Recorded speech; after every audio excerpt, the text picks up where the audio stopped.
আসসালামু আলাইকুম প্রিয় শিক্ষার্থীবৃন্দ, আজকে আমরা 9 নম্বর অধ্যায়ের গ্রামার অংশটা দেখব। আজকের গ্রামার অংশে দুইটা পার্ট থাকবে, একটা আত অত আর হ্যাত, অর্থাৎ পাস্ট টেন্স তৈরি করার যে নিয়মটা, এগুলো আমরা দেখব। তো মূলত আজকে আমরা টেন্সের ক্লাস শুরু করতে যাচ্ছি, আর ফিউচার টেন্স সম্পর্কে একটু দেখব, উইল কেও আর রিয়েল কেও সম্পর্কেও আলোচনা হবে। তো আপনারা মনোযোগ সহকারে ক্লাসগুলো দেখবেন, কারণ এই টেন্সের ক্লাসগুলো খুব গুরুত্বপূর্ণ হয়ে থাকে, তাই একটু মনোযোগ সহকারে দেখবেন। প্রথমে আমরা দেখব আত অত এবং হ্যাত, এগুলো দিয়ে সেন্টেন্স এন্ডিং করার নিয়মটা। এখানে দেখুন আত আর অত, এই দুইটা মিলে আমরা বুঝবো যে এই দুইটা পাস্ট টেন্সের সিম্বল। আমরা পাস্ট টেন্স গঠন করার ক্ষেত্রে দংসা আর হিয়ংসা অর্থাৎ অ্যাডজেক্টিভ বা ভার্বের পাশে এই আত এবং অতকে ব্যবহার করে পাস্ট টেন্সের সেন্টেন্সগুলোকে আমরা গঠন করব। তো এগুলো মূলত বসার ক্ষেত্রে কিছু নিয়ম আছে। দেখুন এইটুকু দেখেন, এখানে অ্যাডজেক্টিভ বা ভার্ব এর শেষের স্বরবর্ণ যদি আ এবং ও দ্বারাই শেষ হয়, তাহলে কি হবে? আত বসবে, তাহলে আত যুক্ত হবে। তাহলে আ এবং ও দ্বারাই যদি আপনার অ্যাডজেক্টিভ বা ভার্ব যেটা শেষ হবে, ওইটার পাশে কি হবে? আত বসবে। বাদ বাকি স্বরবর্ণের ক্ষেত্রে বা এই আ এবং ও ব্যতীত যত স্বরবর্ণ আছে এগুলোর ক্ষেত্রে আবার কি হবে? অত বসবে।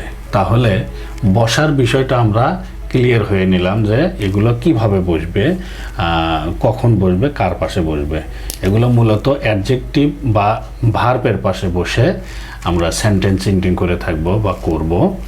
আর বসার নিয়ম আ এবং ও থাকলে আত, আর বাদবাকি সব ক্ষেত্রেই অত। আচ্ছা, এখন আমরা কিছু উদাহরণ দেখি, তাহলেই বুঝতে পারবো। এখানে দেখুন মগদা, ছাদা আর ছাপ্তা, এই তিনটা আপনার ভার্বের পাশে যদি আমরা আত এবং অত বসাইতে যাই, সেই ক্ষেত্রে কিভাবে বসাইতে হবে দেখুন। যেহেতু সেন্টেন্সের ভেতর মগদা যখন যাবে তখন কি থাকবে না? দাটা থাকবে না, শুধু আমরা কি পাবো? মক। এই যে মক, এখান থেকে এখন আমরা দেখব যে এই পুরোটার মধ্যে মকের সর্বশেষ স্বরবর্ণ কোনটি, অর্থাৎ এর স্বরবর্ণই একটা, তারপরেও অনেকগুলোর দেখা যাবে যে 2-3টা বর্ণ থাকবে, তার পাশে স্বরবর্ণ থাকবে, এরকম স্বরবর্ণ ব্যঞ্জনবর্ণ হয়তো আরও থাকতে পারে, এরকম অনেক অ্যাডজেক্টিভ বা ভার্ব আছে। সেই ক্ষেত্রে আমরা দেখব সর্বশেষ স্বরবর্ণ কোনটি। তাহলে এখানে দেখতে পাচ্ছি আমরা যে অ যদি থাকে, তাহলে আমরা এর আগে কি পড়ছি? আ এবং ও ব্যতীত যতগুলো স্বরবর্ণ আছে তার পাশে কি বসবে? অত বসবে, অত। তাহলে এখানে আমরা কি পাবো? প্লাস, যেহেতু অ আছে তাহলে অত।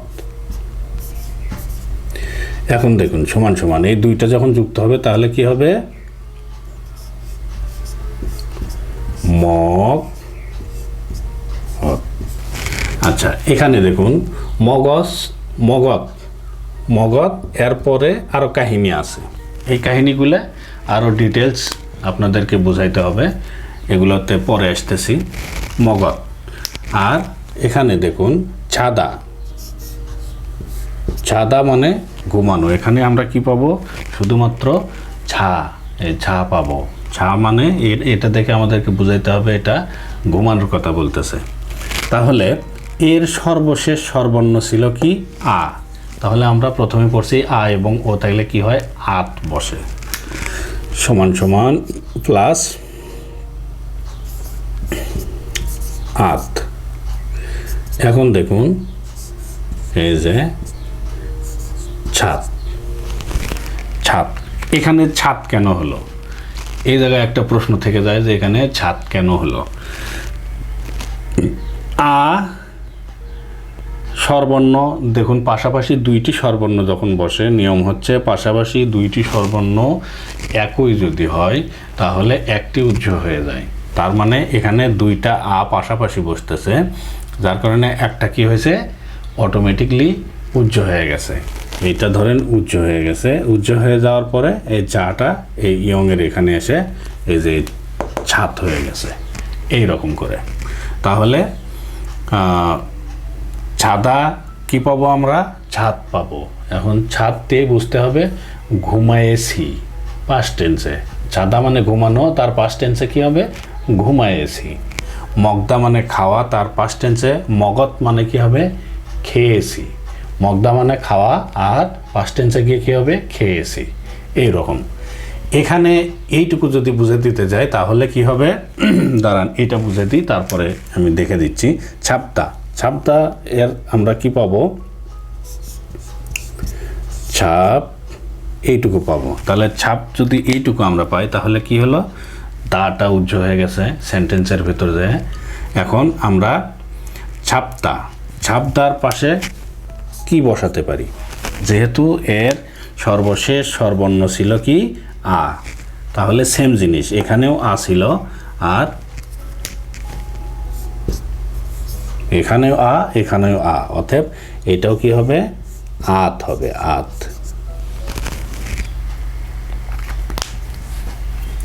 এখন দেখুন এখানে কিন্তু এখানকার চিত্রটা আলাদা হলো। এখানে আ, তার পাশে যে আ বসছে এই কারণে দুইটা আর একটা উজ্জ হয়ে গেছে, কিন্তু এখানে আর উজ্জ হবে না। কেন জানেন? কারণ এটা সর্বশেষ বর্ণ নয়, সর্বশেষ বর্ণ হচ্ছে বিয়োগ। কারণ বাচ্ছিম হচ্ছে সর্বশেষ বর্ণ। কোরিয়ান ভাষার আপনার উচ্চারণের জন্য বা কোরিয়ান ভাষা পড়ার জন্য একটা সিরিয়াল আছে। এই সিরিয়াল অনুযায়ী আপনার এই যে প্রথমে যে বর্ণটা বসবে এইটা এক, এর নিচেই যখন নিচেই যেই স্বরবর্ণটা বসবে ওইটা হবে সিরিয়াল নাম্বার 2 বা 2। তার ডান পাশে যেটা এই স্বরবর্ণটা হবে সিরিয়াল নাম্বার 3, আর বাচ্ছিম যেটা এটা হবে সিরিয়াল নাম্বার 4। অতএব এইভাবে আমাদের সিরিয়াল মেনটেন্স করতে হয়। তো এখানে দেখতেছি 3-এর পরেও 4 নাম্বার বর্ণটা আছে, তার মানে এটা সর্বশেষ। ওই অর্থে বর্ণনা, ওই অর্থে বলতে আমি বোঝাচ্ছি একটা শব্দের মধ্যে যখন সর্বশেষ স্বরবর্ণ বোঝাতে যাচ্ছি সেই ক্ষেত্রে এই স্বরবর্ণটা সর্বশেষ হচ্ছে, কিন্তু এরপরেও আরেকটা বর্ণ আছে। এই কারণে এই দুই আ কিন্তু পাশাপাশি হলো না, কারণ এখানে বাচ্ছিমে একটা বর্ণ আছে, এই বর্ণের পাশে এই মানে আটা আসছে, যার কারণে এই দুটার মধ্যে কিন্তু আর একটা উজ্জ হবে না। এখানে যে এরকম বাচ্চিম ছিল না বিধায় এই যে এরপরেই কি হয়েছে? এই আটা আবার আসছে, যার কারণে এটা উজ্জ হয়েছে। এখানে কিন্তু তা হবে না, কারণ এখানে বাচ্চিম আছে। বাচ্চিম অর্থাৎ হচ্ছে সর্বশেষ ব্যঞ্জনবর্ণ, এর পাশে আপনার আ, সেই ক্ষেত্রে এইটা আর কি হবে না? উজ্জ হবে না। কি হলো? এইরকম করে ছা পাত, ছাপাত, এই যে এইরকম করে। বইতে আমাদের এই অধ্যায়ে বইতে এইরকম এইটুকু দেওয়া আছে, যার কারণে আমি এইটুকু বুঝাইলাম, কারণ আত এবং অদ দিয়ে এইটুকু বোঝানো যায়। এরপরে যেটা বুঝাইতে হবে এটা হচ্ছে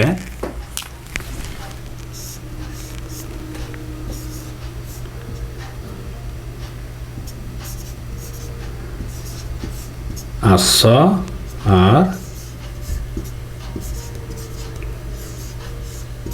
অস, আস আর অস। এই আত এবং অত এটা যখন সেন্টেন্সের ভেতর যাবে, আপনি সেন্টেন্স গঠন করতে যখন যাবেন তখন এই দুইটাকে কি ধরবেন? আস এবং অস। এরকম করে এই দুইটাকে পরিবর্তন করে নিতে হবে, তারপরে আপনি সেন্টেন্স এন্ডিংয়ে কাজ করতে পারবেন। এখন দেখুন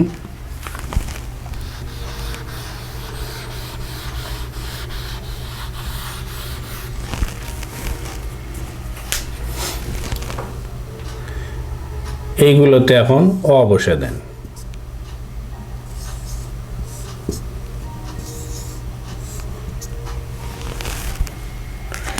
এই হয়ে গেল আপনার মগজ স ছাস্স আর ছাবাস্স, এইরকম করে আপনার এইটা ইনফর্মাল স্ট্রাকচারে হইল। ইনফর্মাল স্ট্রাকচারে আ এবং অ দিয়ে সেন্টেন্সের এন্ডিং যদি করা হয় তাহলে সেটা কি হয়, ইনফর্মাল স্ট্রাকচারের শব্দ হয়। আর সেটা তুই করে বলা হয় বাংলা ভাষায়, আমরা তুই করে যেটা বলি এইটা, অর্থাৎ এইটা ফানমাল। আর এইটাকে যদি আমরা ছন্দেত মাল করতে চাই, অর্থাৎ সম্মান সূচক যেই মালটা, নফিম মাল না, নফিম মাল হচ্ছে বিয়ম নিদা সমনিদা এগুলা, কিন্তু এটা কি আপনার ফানমাল। এখান থেকে আমরা ছন্দেত মাল যদি করতে চাই তাহলে কি হবে, এখানে শুধু একটা করে ইও যুক্ত করে দিলেই এইটা ছন্দেত মাল হয়ে যাবে। এই সম্পর্কিত গ্রামারগুলা, মানে এই সম্পর্কিত যে ক্লাসটা, এই ক্লাসটা আমার বেসিকের সম্ভবত 11-র পরে আছে। যাই হোক, আমি লিঙ্কটা ডেসক্রিপশন বক্সে দিয়ে দেবো অথবা এন্ড স্ক্রিনে আমি ভিডিওটা দিয়ে রাখবো, আপনারা দেখে নেবেন, ওখানে আরও বিস্তারিত বুঝতে পারবেন। যেহেতু আমাদের এই ক্লাসে এইটুকুই দেওয়া আছে, আমি এইটুকুই শুধু এই ক্লাসে বুঝাচ্ছি, আর বিস্তারিত বুঝতে চাইলে ওখান থেকে একটু দেখে নেবেন, তাহলে এই জিনিসটা বুঝতে পারবেন। তাহলে মগদা ছিল, সেখান থেকে কি মগধ, এই যে অযুক্ত হয়েছে, অযুক্ত হয়ে মগধ। আর এইটাকে পূর্ণাঙ্গ রূপ যদি দিতে চান তাহলে মগধছয়, এই যে এই অযুক্ত করে তারপরে আপনার সেন্টেন্স এন্ডিং করতে হবে। তাহলে মগধছয়, ছাস্ছয় আর ছাবাচ্ছয়, এইরকম। এখন আপনি যদি নফিমাল করতে চান তাহলে এখানে এগুলো তখন বাদ যাবে, যে বিয়মনিদা বা সুমনিদা যুক্ত হবে। এটা কিভাবে হয় সেটা আমার ওই ক্লাসে গিয়ে আপনারা বিস্তারিত ওখান থেকে দেখতে পারবেন। তো আশা করি আজকের যেইটুকু ক্লাস, এইটুকুতে এই ছিল, এইটুকু অন্তত বুঝতে পারছেন। আর বিস্তারিত বুঝতে চাইলে আমার ডিসক্রিপশন বক্সে লিঙ্ক দেওয়া থাকবে, ওখান থেকে একটু দেখে নেবেন। এখন আমরা দেখব উলকেয় আর রিওলকেয় এগুলো কিভাবে বসে। এগুলো ফিউচার টেন্স, অর্থাৎ ভবিষ্যতে কোনো কিছু করা হওয়া বোঝানোর জন্য এই উলকেয় বা রিওলকেয় দ্বারাই সেন্টেন্স এন্ডিং করতে হয়। এই উলকেয় আর রিওলকেয় বসিয়ে ফিউচার টেন্স গঠন করব। ফিউচারে বা ভবিষ্যতে কোনো কিছু করা হওয়া বোঝানোর ক্ষেত্রে এইভাবে আমরা সেন্টেন্স এন্ডিং করব। আসুন দেখি আমরা কিভাবে এগুলো বসাবো বা কিভাবে এই সেন্টেন্সগুলো তৈরি করব। এখানেও দেখুন থাত্তা, থাত্তা মানে বন্ধ করা। কি থাত্তা মানে বন্ধ করা, খাদা মানে যাওয়া আর হাদা মানে করা। তাহলে এখানে আমরা উলকয়েয় আর রিওলকয়েয় কিভাবে বসাবো, এটা বসান খুব সাধারণ একটা বিষয়। সেটা কি, এখানে দেখুন সেন্টেন্সের ভেতরে কি থাকবে না, লাস্টের থাটা আর থাকবে না, শুধু এইটুকু এইটুকু পাবো আমরা। তাহলে এর সাথে যেহেতু বাচ্চিম আছে সেহেতু কি হবে, উলকেয় যুক্ত হবে। উলকেয়,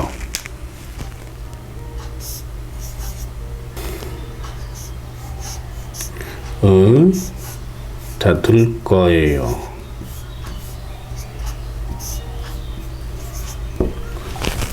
তাহলে এখান থেকে আমরা উলকয়েয় যুক্ত করলাম থাদুলকয়েয়, অর্থাৎ বন্ধ করব। এই যে ভবিষ্যতের যে চিন্তাধারাটা, এইটা ব্যক্ত করার জন্যই আমরা এই উলকয়েয় আর রেওলকয়েয় ব্যবহার করে থাকি। তাহলে এখানে যেহেতু বাচ্চিম আছে সেহেতু উলকয়েয়, আর বাচ্চিম না থাকলে রেওলকয়েয়। দেখুন এইটা কি হবে, খাদার থেকে কি খাল, এই যে রেওল ক রেওলকয়েয়। তাহলে বাচ্চিম থাকলে উলকয়েয় আর বাচ্চিম না থাকলে রেওলকয়েয়। আর হাদা ওই সেম জিনিস, হাল ক হালকয়েয়। তাহলে বন্ধ করব, যাব, করব, এইরকম। এগুলো ফিউচার টেন্সের শব্দ গঠন করার ক্ষেত্রে এই উলকয়েয় আর রেওলকয়েয় ব্যবহার করা হয়ে থাকে। তো এইটুকুই ছিল, এইটাতে তেমন কিছু নাই। তো মূলত আপনারা আত, অত এবং হ্যাত, এইটার যে পাস্ট টেন্স গঠনের যে নিয়মটা, এইটার ভিডিওটা একটু বিস্তারিত যেটা আর কি বিস্তারিত ভিডিওটা আপনারা একটু দেখে নেবেন, আমি লিঙ্ক দিয়ে রাখতেছি। চলুন আমরা কম্পিউটার স্ক্রিনে গিয়ে এতক্ষণ যা শিখলাম তার এক ঝলক দেখে নিই। এখানে দেখুন দংসা হিয়ংয়ংসা অর্থাৎ অ্যাডজেক্টিভ বা ভার্বের পাশে কি বসছে, আত বা অত, এগুলো বসায় পাস্ট টেন্স বা অতীতকালের শব্দ গঠন করতে হয়।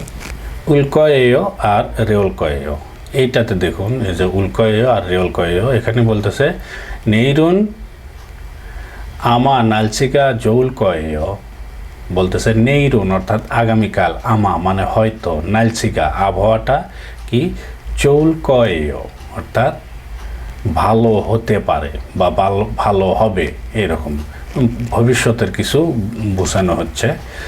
এখানে দেখুন এই যে আমি বারবার এই যে এই গিয়কটা কয় বলতেছি কেন, কারণ রেওল বা ছিমের পরে গিয়ক আসলে এই গিয়কটা কি হয়ে যায়, সাংগিয়কের রূপ নিয়ে যায় আর কি, ক উচ্চারিত হয় তখন, তাহলে জৌল কয়।